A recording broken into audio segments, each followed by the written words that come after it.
O movimento pentecostal aflorou com intensidade em Los Angeles no ano de 1906 e espalhou-se para diversos locais, entre eles Chicago, onde o pastor da Igreja Batista Gunnar Wingren recebeu o batismo no Espírito Santo. Numa convenção batista, Gunnar Wingren conheceu o jovem Daniel Berg, que também fora batizado. Ambos eram suecos e se tornaram grandes amigos.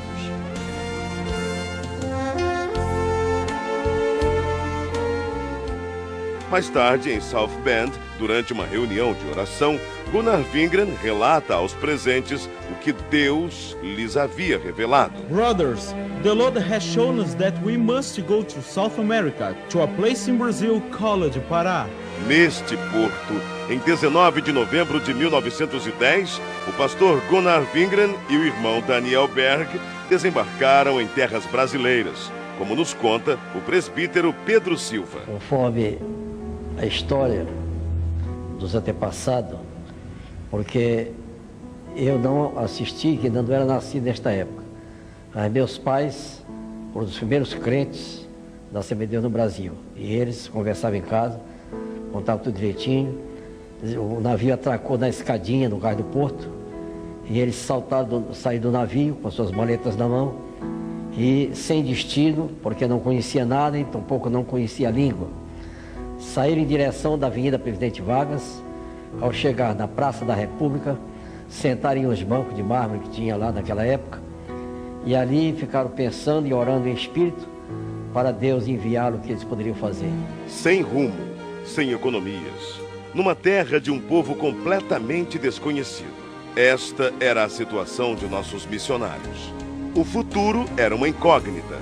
A única coisa de que tinham certeza era que o Espírito Santo de Deus estava com eles.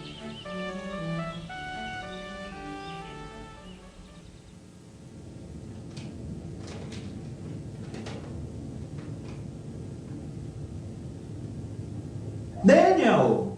Yes, go ahead, speak. The editor of the newspaper is our brother Justice Nelson, a Methodist pastor I knew in North America. Tomorrow, you look for him. He will certainly give us the necessary orientation here in Brazil. Praise the Lord, praise the Lord, Lord. Amen, amen. O pastor metodista Justus Nelson os recebeu muito bem. Disse-lhes a respeito da Igreja Batista de Belém e prometeu levá-los até lá.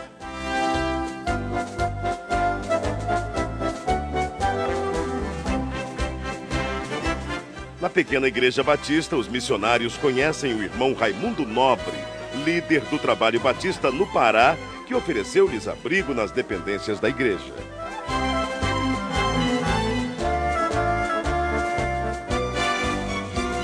Mais tarde, os missionários foram apresentados ao irmão Adriano Nobre, membro da Igreja Metodista e primo de Raimundo Nobre.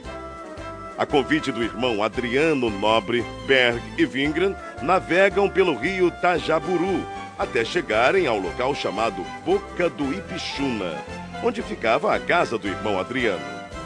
Ali permaneceram por algum tempo, aprendendo a língua e os costumes do país em que passariam um bom tempo de suas vidas.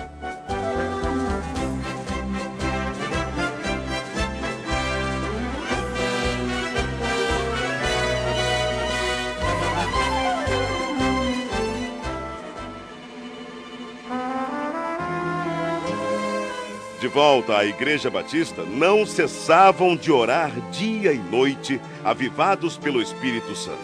Isto causou inquietação em alguns membros, que os censuraram e os chamavam de fanáticos. Mesmo assim, os dois não se abalaram e continuaram orando e testificando sobre o batismo no Espírito Santo. Em 2 de junho de 1911, o Senhor batizou a primeira brasileira a crer nas promessas de Atos 2:39. Irmã Celina Albuquerque estava orando em sua casa quando começou a falar em línguas estranhas pelo poder do Espírito.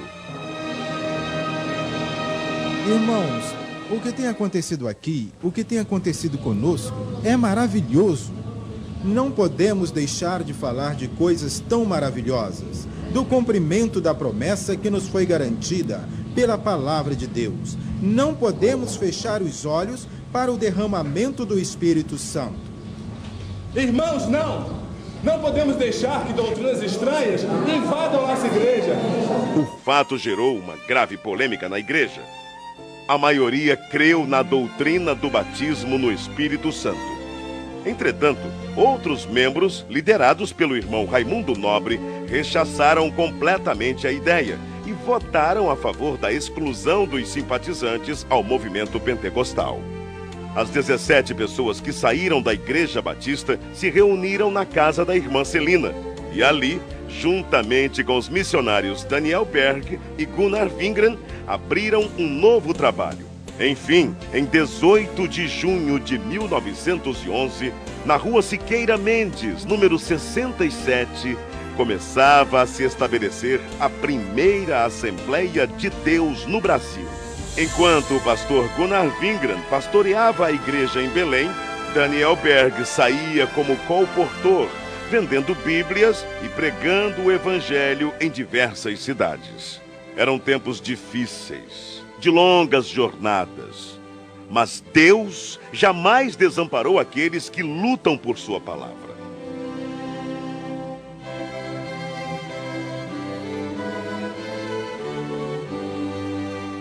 O desafio era muito grande, mas a obra de Deus crescia cada vez mais.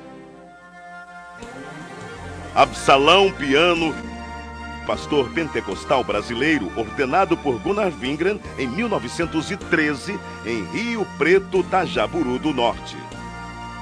Depois dele vieram Crispiano de Melo e Adriano Nobre. Neste mesmo ano, o pastor Gunnar Wingren deu início ao trabalho missionário brasileiro, enviando para Portugal o irmão José Plácido da Costa e família. Em maio de 1913, o trabalho foi estabelecido e os portugueses passaram a conhecer a mensagem pentecostal. Mais tarde, o irmão José Matos se juntou ao trabalho. 1914. Estoura a Primeira Guerra Mundial. Em 25 de outubro deste mesmo ano, chega ao Brasil mais um missionário sueco, Otto Nelson e sua esposa Adina Nelson. No ano seguinte, foi a vez do missionário Samuel Nestran e sua esposa Lena Nestran. Alguns anos mais tarde, em 1917, foi fundado o primeiro jornal pentecostal, A Voz da Verdade. Esse jornal circulou por apenas 3 meses, mas os irmãos da Assembleia de Deus em Belém reconheceram que era necessário divulgar as bênçãos de Deus para todo o povo e, para isso, lançaram mão de um novo jornal, A Boa Semente, cujo primeiro número circulou em janeiro de 1919. Estava lançada a Boa Semente da Literatura. Em 1921, chega ao Brasil Niels Nelson, um jovem de apenas 26 anos. Impulsionado por Deus, veio somar esforços à evangelização. Nessa época surge o primeiro inário da Assembleia de Deus, o Cantor Pentecostal, com 44 hinos e 10 corinhos. No ano seguinte, foi criada em Recife a Harpa Cristã. A igreja crescia e já se espalhava por vários pontos do país com o apoio de homens de Deus como Eurico Bergsten, Bruno Skolimowski, Gustavo Nordlund, Joel Carlson, José Menezes, Niels Karstberg, Cícero Canuto de Lima, Paulo Leivas Macalão e Francisco Gonzaga, que, inspirados pelo Espírito Santo, dedicaram suas vidas desbravando os caminhos da fé, abrindo pontos de pregações em diversas regiões do país e contribuindo para que a Igreja de Deus crescesse cada vez mais. Para recordação e agradecimento a Deus pelo que Deus tem feito através de homens que em si nada eram, mas que eram cheios do fogo do Espírito Santo e que trouxeram uma mensagem poderosa.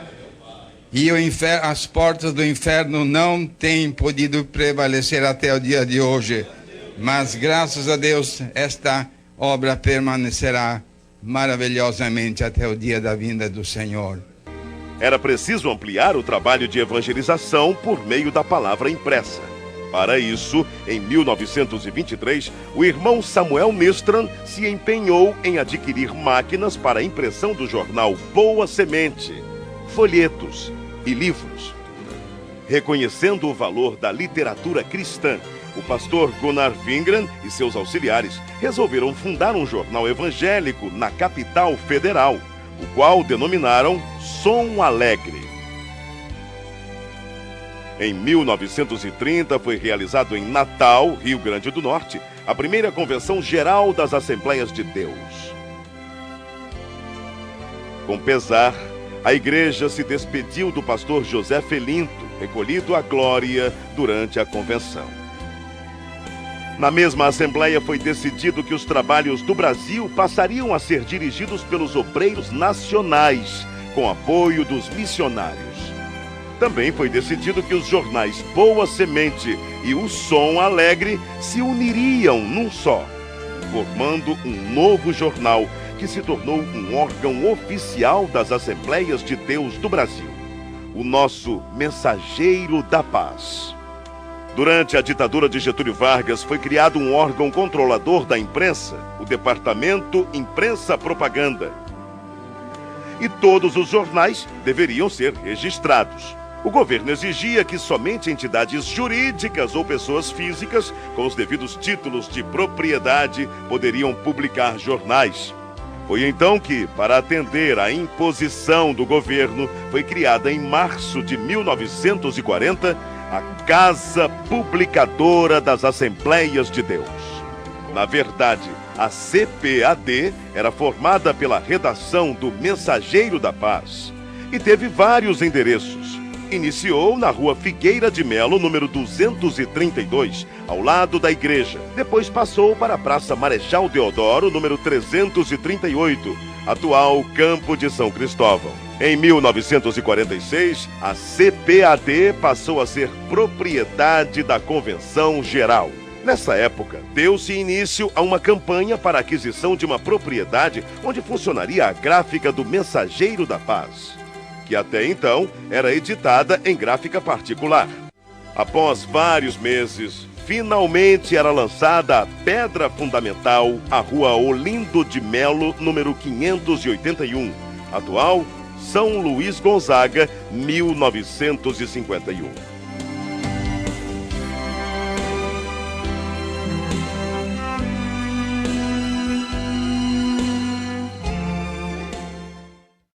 Ide e pregai.